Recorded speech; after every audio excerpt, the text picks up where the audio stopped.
Mr. President, ladies and gentlemen, what I'm about to say is going to shock you. Israel has a bright future at the UN. Now, I know that hearing that from me must surely come as a surprise, because year after year, I've stood at this very podium and slammed the UN for its obsessive bias against Israel. And the UN deserved every scathing word for the disgrace of the General Assembly that last year passed 20 resolutions against the democratic state of Israel and a grand total of 3 resolutions against all the other countries on the planet. Israel 20, rest of the world 3. And what about the joke called the UN Human Rights Council, which each year condemns Israel more than all the countries of the world combined? As women are being systematically raped, murdered, sold into slavery across the world, which is the only country that the UN's Commission on Women chose to condemn this year? Yep, you guessed it, Israel. Israel, where women fly fighter jets, lead major corporations, head universities, preside twice over the Supreme Court, and have served as Speaker of the Knesset and Prime Minister. And this circus continues at UNESCO. UNESCO, the UN body charged with preserving world heritage. Now, this is hard to believe, but UNESCO just denied the 4,000-year connection between the Jewish people and its holiest site, the Temple Mount. That's just as absurd as denying the connection between the Great Wall of China and China. Ladies and gentlemen, the UN, begun as a moral force, has become a moral farce. So when it comes to Israel at the UN, you'd probably think nothing will ever change, right? Well, think again. You see, everything will change, and a lot sooner than you think. The change will happen in this hall because back home, your governments are rapidly changing their attitudes towards Israel. And sooner or later, that's going to change the way you vote on Israel at the UN. More and more nations in Asia, in Africa, in Latin America, more and more nations see Israel as a potent partner. A partner in fighting the terrorism of today, a partner in developing the technology of tomorrow. Today, Israel has diplomatic relations with over 160 countries. That's nearly double the number that we had when I served here as Israel's ambassador some 30 years ago. And those ties are getting broader and deeper every day. World leaders increasingly appreciate that Israel is a powerful country with one of the best intelligence services on earth because of our unmatched experience and proven capabilities in fighting terrorism.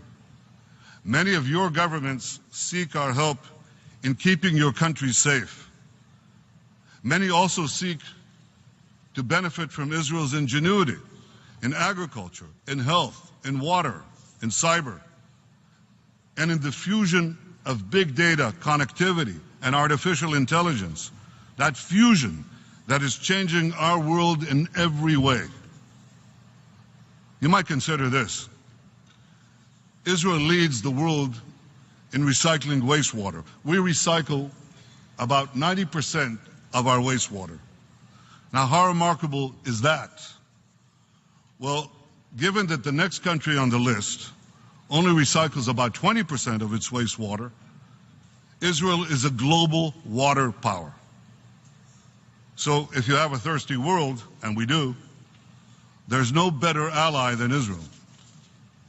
How about cybersecurity? That's an issue that affects everyone. Israel accounts for 0.1% of the world's population. Yet last year, we attracted some 20% of the global private investment in cybersecurity. I want you to digest that number. In cyber, Israel is punching a whopping 200 times above its weight. So Israel is also a global cyber power. If hackers are targeting your banks, your planes, your power grids, and just about everything else, Israel can offer indispensable help. Governments are changing their attitudes towards Israel because they know that Israel can help them protect their peoples, can help them feed them, can help them better their lives. This summer I had an unbelievable opportunity to see this change so vividly during an unforgettable visit to 4 African countries. This is the first visit to Africa by an Israeli prime minister in decades. Later today, I'll be meeting with leaders from 17 African countries. We'll discuss how Israeli technology can help them in their efforts to transform their countries. In Africa, things are changing. In China, India, Russia, Japan, attitudes towards Israel have changed as well. These powerful nations know that despite Israel's small size, it can make a big difference in many, many areas that are important to them. But now I'm going to surprise you even more. You see, the biggest change in attitudes towards Israel is taking place elsewhere. It's taking place in the Arab world. Our peace treaties with Egypt and Jordan continue to be anchors of stability in the volatile Middle East. But I have to tell you this. For the first time in my lifetime, many other states in the region recognize that Israel is not their enemy. They recognize that Israel is their ally. Our common enemies are Iran and ISIS. Our common goals are security, prosperity, and peace. I believe that in the years ahead, we will work together to achieve these goals, work together openly. So Israel's diplomatic relations are undergoing nothing less than a revolution. But in this revolution, we never forget that our most cherished alliance, our deepest friendship, is with the United States of America, the most powerful and the most generous nation on earth.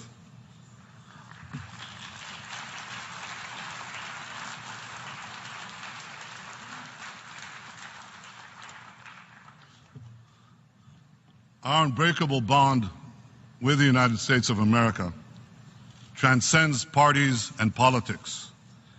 It reflects, above all else, the overwhelming support for Israel among the American people support which is at record highs and for which we are deeply grateful.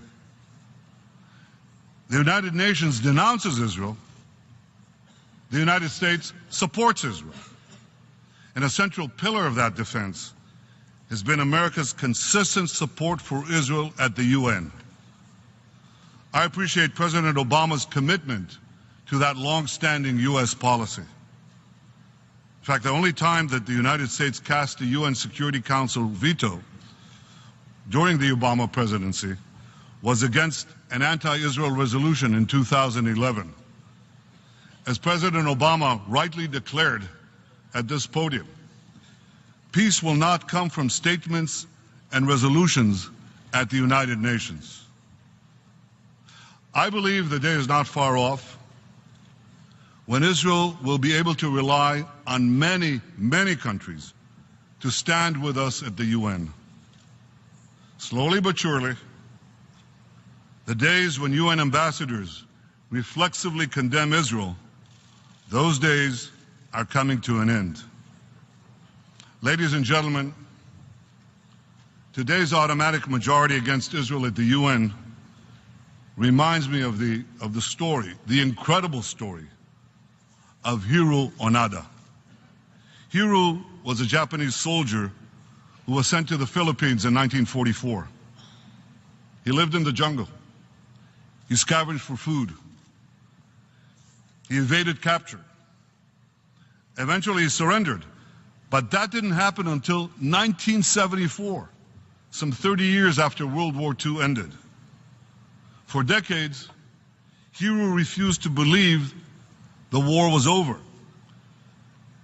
As Hiro was hiding in the jungle, Japanese tourists were swimming in pools in American luxury hotels in nearby Manila.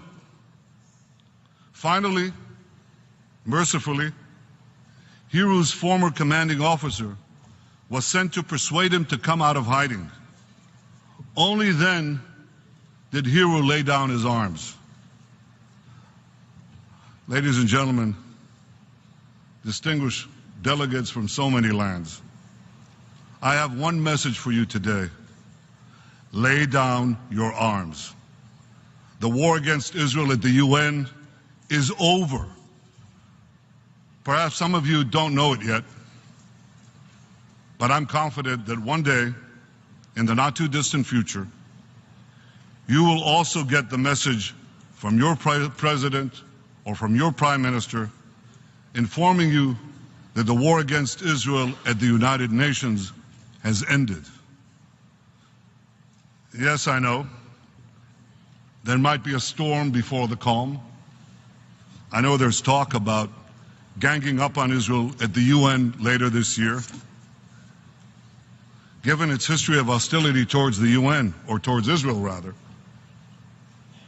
does anyone really believe that Israel will let the UN determine our security and our vital national interests? We will not accept any attempt by the UN to dictate terms to Israel.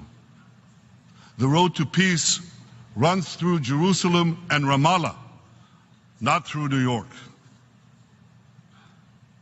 But regardless of what happens in the months ahead, I have total confidence that in the years ahead, the revolution in Israel's standing among the nations will finally penetrate this hall of nations. I have so much confidence, in fact, that I predict that a decade from now, an Israeli prime minister will stand right here where I'm standing and actually applaud the UN. But I want to ask you, why do we have to wait a decade? Why keep vilifying Israel? Perhaps because some of you don't appreciate that the obsessive bias against Israel is not just a problem for my country, it's a problem for your countries too. Because if the UN spends so much time condemning the only liberal democracy in the Middle East, it has far less time to address war, disease, poverty, climate change, and all the other serious problems that plague the planet? Are the 500,000 slaughtered Syrians helped by your condemnation of Israel? The same Israel that has treated thousands of injured Syrians in our hospitals, including a field hospital that I built right along the Golan Heights border with Syria. Are the gays hanging from cranes in Iran helped by your denigration of Israel?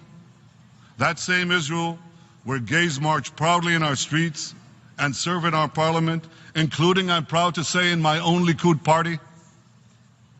Are the starving children in North Korea's brutal tyranny, are they helped by your demonization of Israel? Israel, whose agricultural know-how is feeding the hungry throughout the developing world? The sooner the UN's obsession with Israel ends, the better. The better for Israel, the better for your countries, the better for the UN itself. Ladies and gentlemen, if UN habits die hard, Palestinian habits die even harder. President Abbas just attacked from this podium the Balfour Declaration. He's preparing a lawsuit against Britain for that declaration from 1917. That's almost 100 years ago. Talk about being stuck in the past. The Palestinians may just as well sue Iran for the Cyrus Declaration, which enabled the Jews to rebuild our temple in Jerusalem 2,500 years ago. Come to think of it, why not a Palestinian class action suit against Abraham for buying that plot of land in Hebron, where the fathers and mothers of the Jewish people were buried 4,000 years ago? President, you're not laughing. It's as absurd as that. To sue the British government for the Balfour Declaration? Is he kidding? And this is taken seriously here? President Abbas attacked the Balfour Declaration because it recognized the right of the Jewish people to a national home in the land of Israel. When the United Nations supported the establishment of a Jewish state in 1947, it recognized our historical and our moral rights in our homeland and to our homeland. Yet today, nearly 70 years later, the Palestinians still refuse to recognize those rights. Not our right to a homeland, not our right to a state, not our right to anything. And this remains the true core of the conflict, the persistent Palestinian refusal to recognize the Jewish state in any boundary. You see, this conflict is not about the settlements. It never was. The conflict raged for decades before there was a single settlement, when Judea, Samaria, and Gaza were all in Arab hands. The West Bank and Gaza were in Arab hands, and they attacked us again and again and again. And when we uprooted all 21 settlements in Gaza and withdrew from every last inch of Gaza, we didn't get peace from Gaza. We got thousands of rockets fired at us from Gaza. This conflict rages because for the Palestinians, the real settlements they're after are Haifa, Jaffa, and Tel Aviv. Now, mind you, the issue of settlements is a real one, and it can and must be resolved in final status negotiations. But this conflict has never been about the settlements or about establishing a Palestinian state. It's always been about the existence of a Jewish state in any boundary. Ladies and gentlemen, Israel is ready, I am ready to negotiate all final status issues. But one thing I will never negotiate: our right to the one and only Jewish state.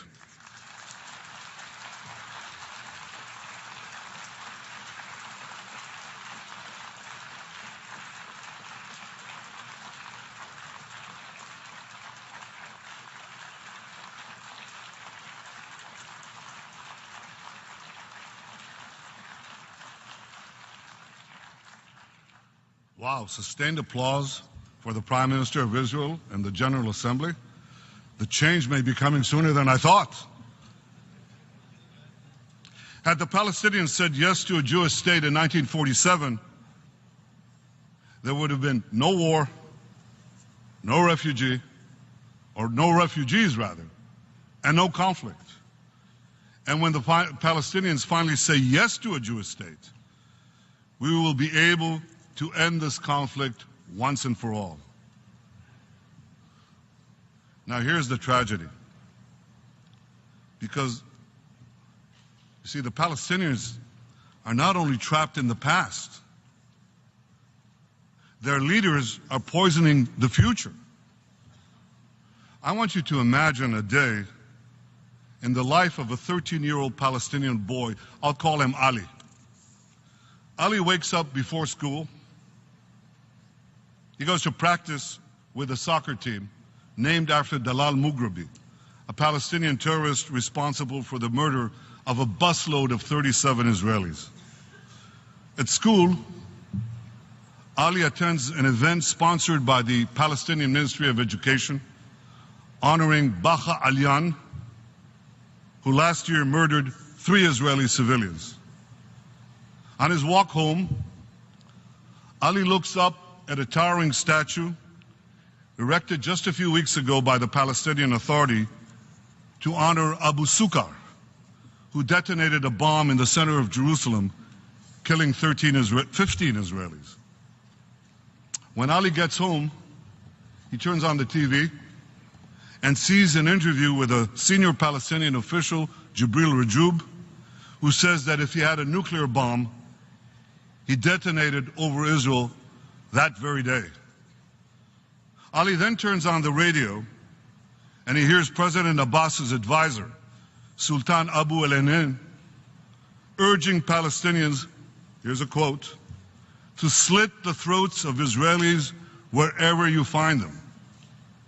Ali checks his Facebook and he sees a recent post by President Abbas's Fatah party calling the massacre of 11 Israeli athletes at the Munich Olympics a, quote, heroic act. On YouTube, Ali watches a clip of President Abbas himself saying, "We welcome every drop of blood spilled in Jerusalem." Direct quote.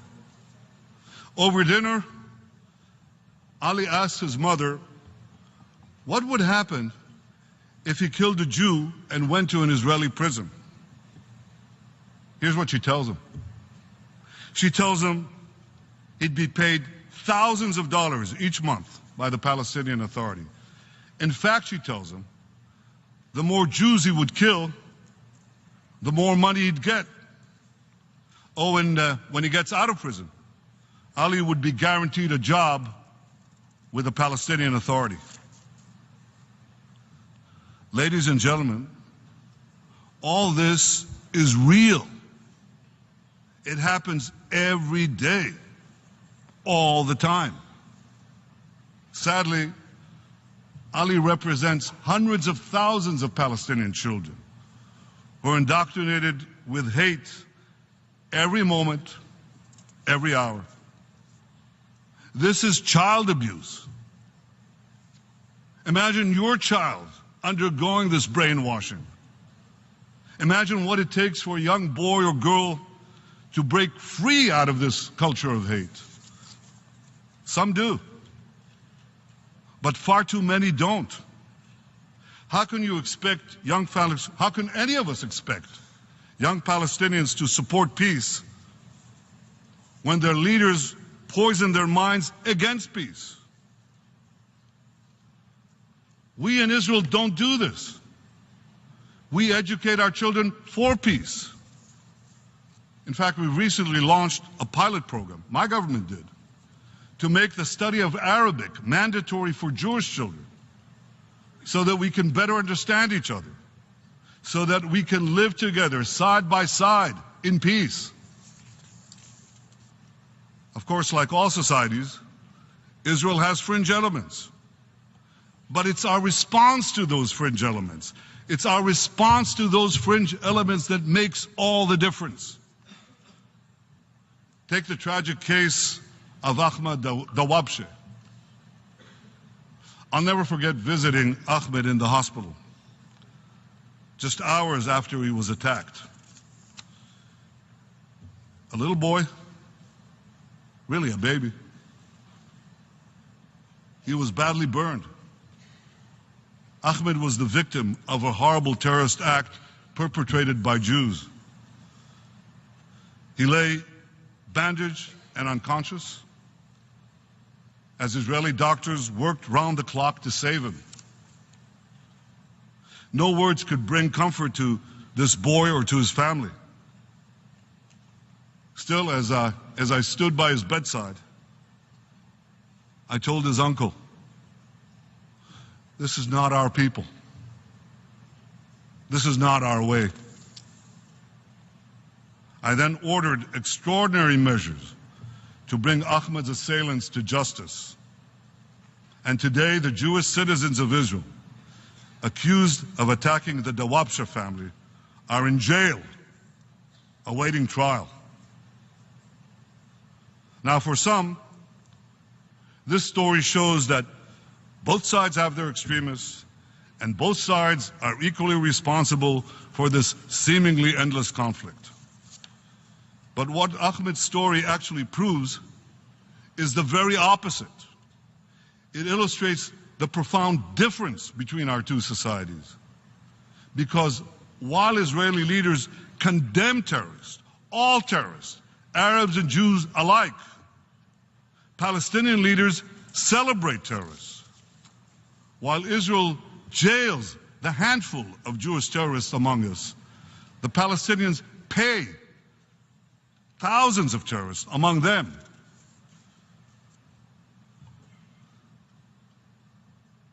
So I call on President Abbas. You have a choice to make. You can continue to stoke hatred as you did today, or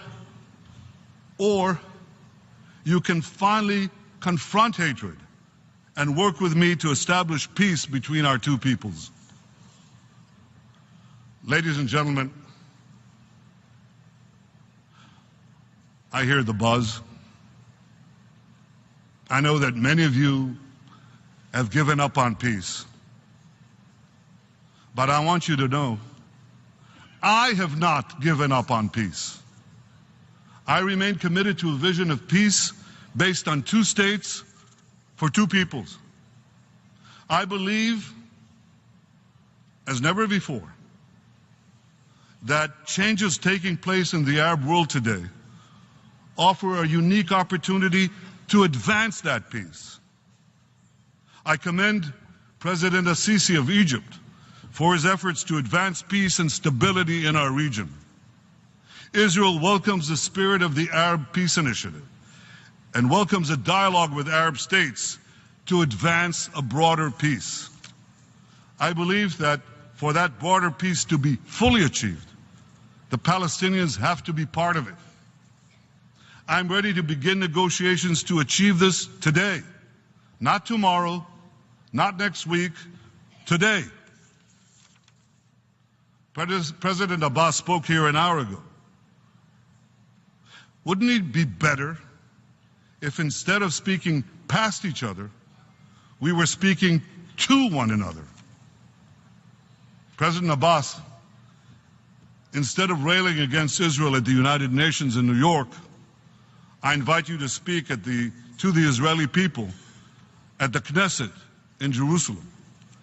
And I would gladly come to speak to the Palestinian parliament in Ramallah. Ladies and gentlemen, while Israel seeks peace with all our neighbors, we also know that peace has no greater enemy than the forces of militant Islam. The bloody trail of this fanaticism runs through all the continents represented here. It runs through Paris and Nice, Brussels and Baghdad, Tel Aviv and Jerusalem, Minnesota and New York. From Sydney to San Bernardino, So many have suffered its savagery. Christians and Jews, women and gays, Yazidis and Kurds, and many, many others. Yet the heaviest price of all, has been paid by innocent Muslims. Hundreds of thousands mercilessly slaughtered. Millions turned into desperate refugees. Tens of millions brutally subjugated.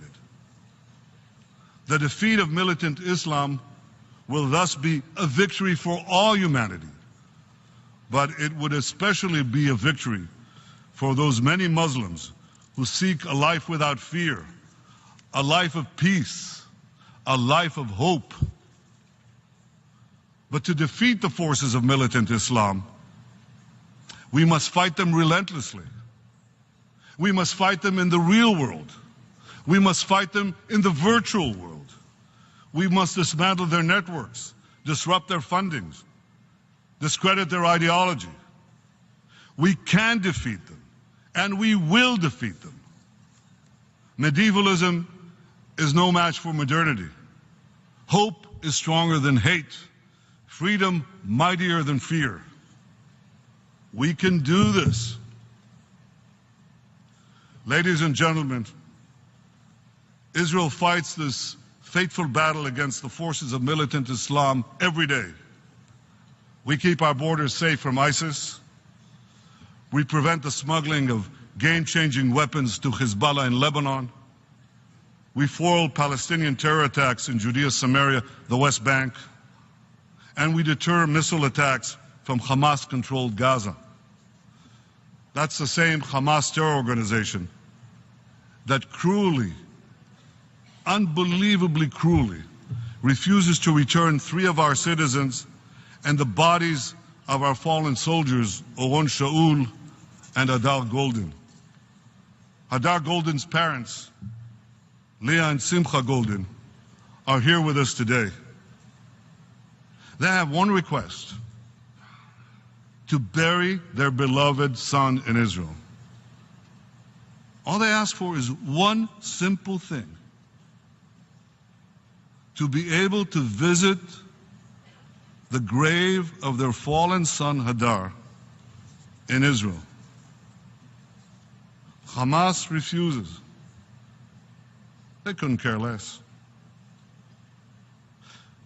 I implore you to stand with them, with us, with all that's decent in our world, against the inhumanity of Hamas, all that is indecent and barbaric. Hamas breaks every humanitarian rule in the book. Throw the book at them. Ladies and gentlemen, the greatest threat to my country, to our region, and ultimately to our world remains the militant Islamic regime of Iran. Iran openly seeks Israel's annihilation. It threatens countries across the Middle East.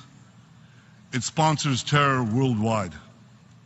This year, Iran has fired ballistic missiles in defiance, direct defiance of Security Council resolutions.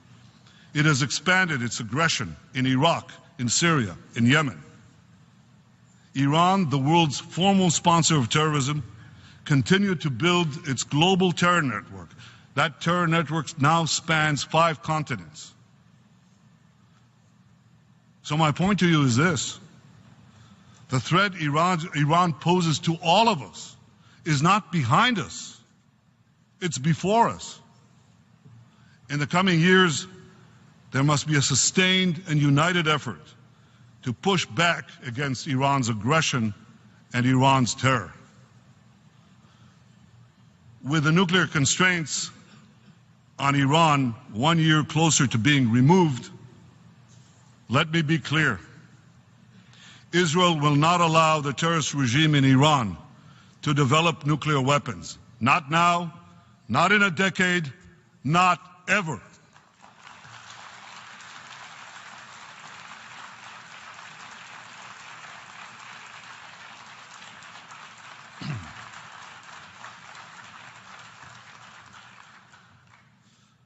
Ladies and gentlemen, I stand before you today at a time when Israel's former president, Shimon Peres, is fighting for his life. Shimon is one of Israel's founding fathers, one of its boldest statesmen, one of its most respected leaders. I know you will all join me and join all the people of Israel in wishing him refuah shlema Shimon, a speedy recovery. I've always admired Shimon's boundless optimism.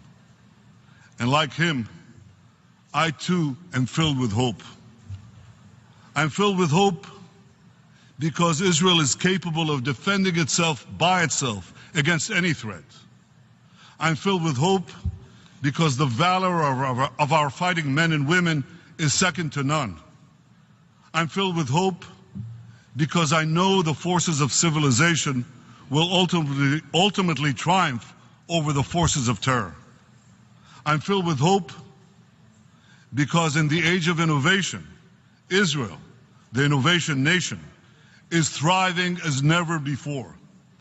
I'm filled with hope because Israel works tirelessly to advance equality and opportunity for all its citizens, Jews, Muslims, Christians, Druze, everyone. And I'm filled with hope because despite all the naysayers, I believe that in the years ahead, Israel will forge a lasting peace with all our neighbors.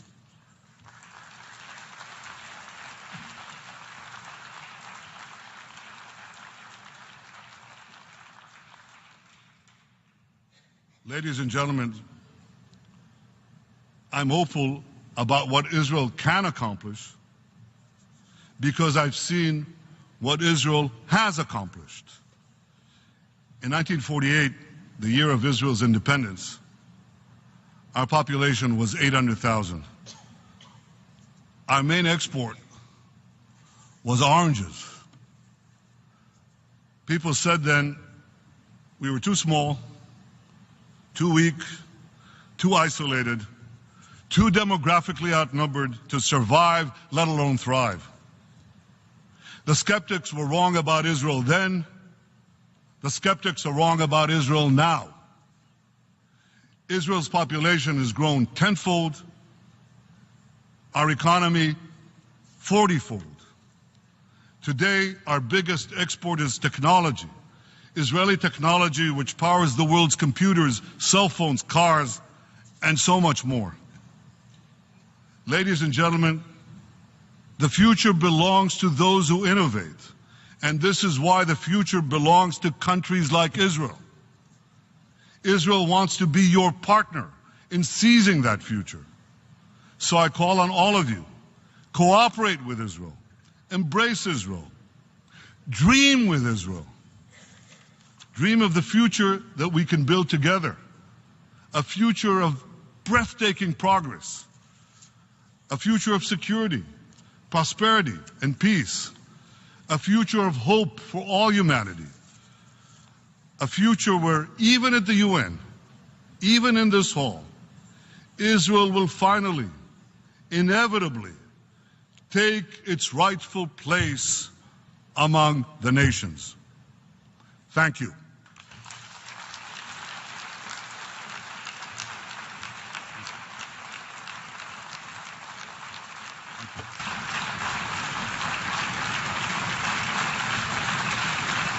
Thank you very much.